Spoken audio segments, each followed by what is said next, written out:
And let's go to the River Islands guest line now. We're going to be joined by Warriors Vox, the voice of the Warriors. You hear him here on 95.7 The Game all season long. It is the great Tim Roye.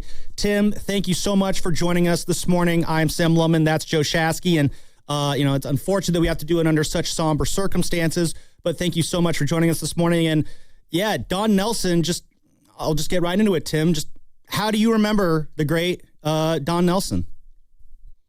Well, Don was he was kind of part genius, part character, like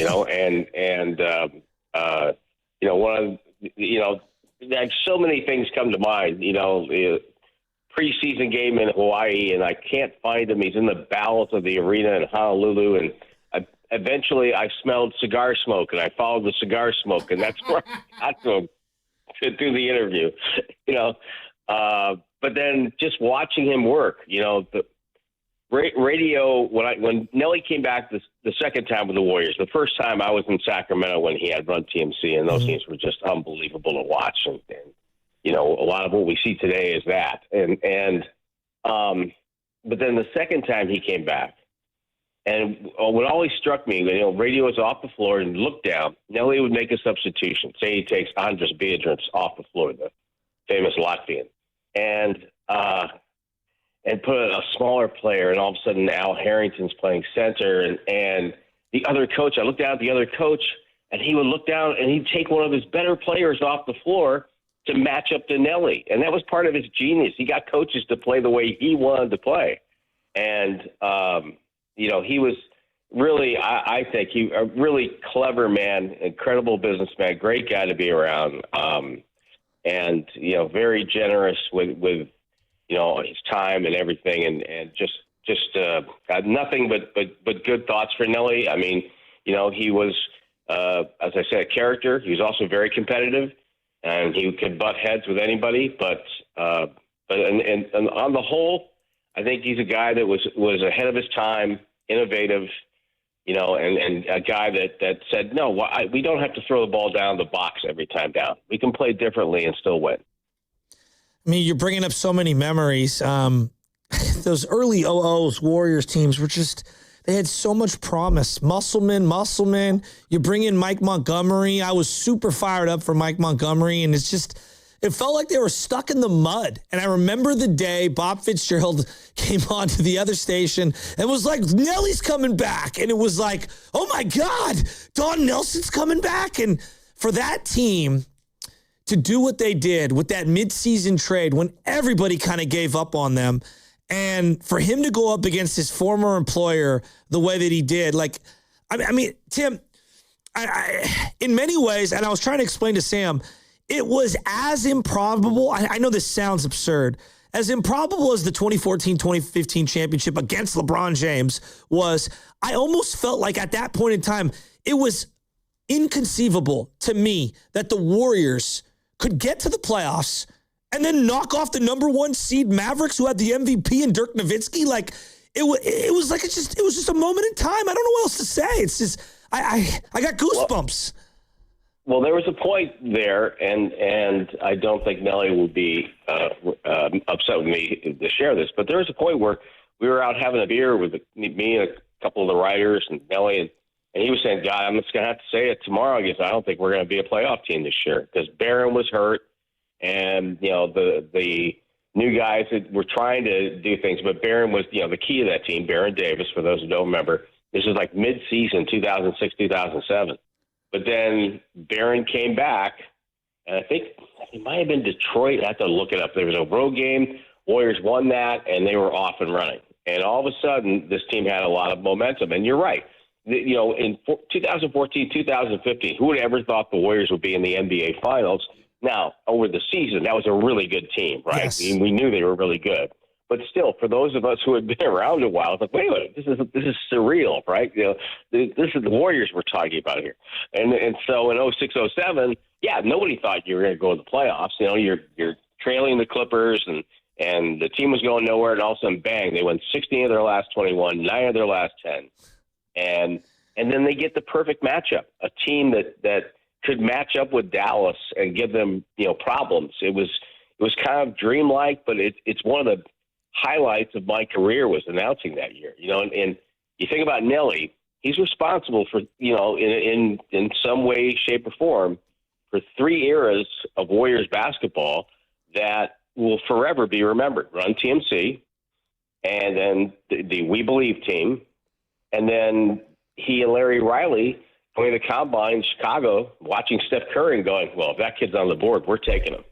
And so they didn't let Phoenix talk him into a trade. They didn't, let the Knicks talk him into a trade. They said, no, we're keeping this guy. They saw something in Steph that maybe some of the other teams didn't see. I remember when they drafted Steph, I had to do an interview with Nelly. We're in the hallway waiting for him. He comes out of the war room and he looks at me and goes, we just got the best passer in the draft. And I'm thinking, we just got the best shooter in the draft. We got the best passer in the draft. I'm thinking, well, we got something here, right? So he's responsible. He laid the groundwork for the era we're in now, and the dynasty the Warriors have by drafting Steph Curry and hanging on to him. And we believe and run TMC. So he's had an incredible impact, not only just on the Warriors, but the game itself. And I'm just very, very lucky to be a small part of that. I love that you brought up the Warriors angle. And as a historian of the game, I kind of zoom out a little, and I'm thinking about just his impact on the game as itself. Obviously, played for the Lakers, was in the finals with the Lakers against the Celtics, jumps over to the Celtics, wins 5 titles, plays for Red Auerbach, talks about how Red would go bigs versus smalls in practice. And that's where this whole concept came from. And then him using Paul Pressey as like this point forward with the Milwaukee Bucks post Kareem Abdul-Jabbar, and obviously all of the point forward stuff where, hey, we're going to run the offense through someone who's not a traditional point guard. That's kind of the way the game is played now. And I think about Draymond Green. I think about him finding Dirk Nowitzki. And I guess in a weird way, Dirk is kind of the evolutionary piece of Victor. And his imprint is all over this league. And I can't think of another guy in any sport who has revolutionized the sport this much without winning a title as a coach. I mean, he's got an incredible legacy, Tim. Well, he does, and he's one of these coaches that I think he really loved to build things. He liked to bring a team up. And I'm glad you brought up Milwaukee, because I look at it from the Warrior angle, but the Milwaukee Bucks teams he coached were very good. But the problem they had was every year they'd run up either to Boston or Philly in the playoffs, and I mean, he had a team, I can't remember exactly how many wins it was, but they won 57, 58 games or something like that, and they were bounced in the first round because back then there was 4 teams from each conference to make the playoffs, and they had to play Boston or Philly, and they lost a quick series. But he was so good with that team. And you mentioned Paul Pressey, and then he finds Sidney Moncrief, okay? He takes Sidney Moncrief and turned him not only into an offensive threat, but utilizing his defensive skills. Sidney told me one time that with Nelly, they would go into a huddle or before the game, and he would go to Sidney and say, "Okay, you're guarding this guy tonight. What can we do to help? How do you want to play him?" And that empowers a player to when they hear that, because then they go, "Oh, okay, coach recognizes me. He understands, what I want to do," and so. Yeah, his impact's everywhere on this game because, as you said, now the teams that have no problem with maybe a big bringing the ball up and entering the offense that way. Teams have no problem going small, and it's just a fun aspect to the game. And the other part about Nelly, and he's kind of like Bill Fitch, Dick Motta, 2 coaches I really admired, and I got to work with Dick in Sacramento. Is that those guys were never afraid of taking, a team you had to build up from the bottom. There's some coaches, they didn't have the best player. They weren't sure they wanted that job, right? But these guys said, no, that's a challenge. I want to take on that challenge. And probably hurt his 1-loss record a little bit, but he liked to build a team from the ground up, and he did it, 3 or 4 different times. That voice you're hearing is Tim Roye, Warriors Vox, the radio voice of your Golden State Warriors. You will hear a lot of him on 95.7 The Game when the Warriors season starts up. Tim, I know you started with the Warriors in, I believe, 1995, which was right about when Don Nelson was ending his first stint with the Warriors. Was there any overlap there? Or I guess the reason I asked this question is just, Do you remember first meeting Nelly? Or do you remember when you first met Nelly and what that moment was like? Boy, I think I met him in Sacramento, and I had to do a pregame interview, and we had a point in our pregame show where it was, look at the other team. I met Nelly, and he was intimidating to someone like me. I bet. He's a big dude, 6'6" and big, and here I am. I'm like in my second year in the league. I've been second or third year in the league, and I'm just happy to be there, as you would say. And so, but he kind of made a joke as we sat down, and I think he saw that I was a little nervous, and he made a joke, and then he did the interview. But then when I got the Warrior job, the team had just been sold to Chris Cohan's group, and so Nelly was out, and they brought in Rick Adelman to be the head coach, and it wasn't a great roster, as we all know back then. But you would interview Nelly when he came back, because I found being with the Warriors, everybody talked about Nelly. He was like a legend, and so when he would come back, we would do interviews. So over time, we gradually built up a little bit of a relationship. And I got to tell you, we were over in Hawaii for, I think it was Raymond Ritter's wedding, and he hung out at this one house, and then went over later with a compound, and my kids were little then, and he was nothing but great with them. He just, he'd bring my son over, just start talking to him, and it was, just a really, really a great time. And I got to go, into he took us down into his card room there, that's where apparently he and Willie Nelson and Woody Harrelson would hang out. Yeah. Did you ever get an invite to those poker nights? No, I did not. Darn. I did not get invited. And you know what? There's a part of me that says that's a really good thing, because I probably would have to work another 10 years, well, Tim, cover my losses. Tim, that's like the fascinating thing about him is he almost had like a rock star quality in the sense of like he was the tinkerer. He was brilliant. I mean, clearly brilliant, maybe almost too brilliant for his own good, would feud with people at times, would doghouse dudes, would live hard on and off the floor, if that makes sense. And the stories are they're like legendary. I mean, him away from the game is almost as mythical as him on the floor as a tactician. Yeah, he didn't get cheated in life. He led the life he wanted to lead. You think about him, and he was an incredibly smart guy. He bought land in Hawaii when he was a player. Okay, that's why he had a flower farm there, and he has his compound, his coffee shop, and he has rental properties that I think his daughter now rents out in Hawaii. And so he was way ahead of the trend there. I mean, he was set his family up for great lives for them and the grandkids and everything else. So he's a really I would love for somebody to write a great book about him, because there's got to be, everybody's got a story about Nelly. And so, I think it would be a really good read. And he was just such an interesting character. And like you said, I mean, whether on the floor or off the floor, everybody had something to say about Nelly. It was incredible. The other thing he doesn't get enough credit for, he was really competitive. He always gave that thing where he looks like, okay, he's just on the sideline. But inside, when he saw things weren't going the Warriors' way or the Mavericks' way, he could light a fire not only to people but to referees and everybody else. When I think about him, obviously the Steve Nashes, the Dirks, the Chris Mullins, all these guys that he found, Steph Curry that he found.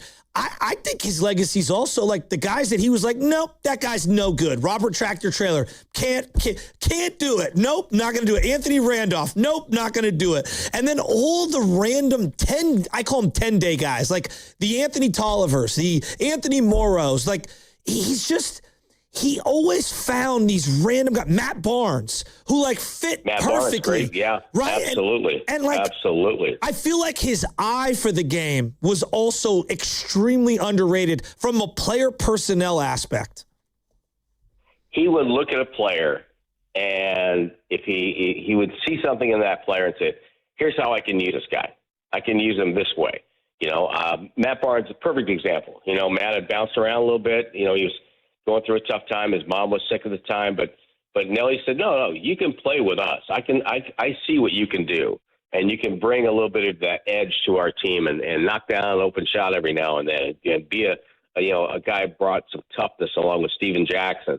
So, yeah, he saw things in players, but if he saw a player that didn't have a fire or competitive drive or just was not, a player that really wanted it, he would immediately move on from those guys. And that to me was part of his genius. Was he saw guys that loved the game and loved to play and then nourish them. I mean, yeah, his talent development is unbelievable. Where you go to the guys in the Bucks and then you go to helping Mully get through a really tough time in his career. I mean, Nelly did a lot that way. And Mario Ellie, another guy, his career probably would have had a different arc had Nelly not looked at him and said, this guy can play a little bit. I mean, so I think that's a really important part of his legacy, I think, is the fact that he would find players that weren't the top picks of the draft and turn them into NBA players and give them a really nice career. Tim Roye here joining us on the River Islands guest line, the voice of the Warriors here on 95.7 The Game. And Tim, thank you so much for joining us on the show this morning and sharing these Don Nelson memories, and just a great coach who had a great impact on Warrior fans and on the Warriors as a whole. So very much appreciate you taking time out of your morning to come and talk about Nelly with us. And I'm going to do a little plug here. Yeah. And I apologize for this. Go ahead. Do it. Whenever you're in your podcast mode, I'm not saying you want to turn on 95.7 24/7, but whenever you take that break and you're walking, you maybe got your earbuds in, you're in podcast mode, on SoundCloud.com/Warriors. I put together something yesterday on Nelly with a lot of sound bites and highlights. And again, I don't want you to turn the radio off, but whenever you're in your podcast mode, if you could check it out, R.C. Davis edited it for me yesterday, and it was nice to do. I wish I didn't have to do it, but it was nice to do, and I think you might find something in there interesting. So, all right, we'll have to check that out. All right, thank you very much, Tim. Appreciate your time. Oh no, I enjoyed it, and to thank Nelly for everything he did. Yep, we certainly will. That was Tim Roye, the radio voice of your Golden State Warriors, and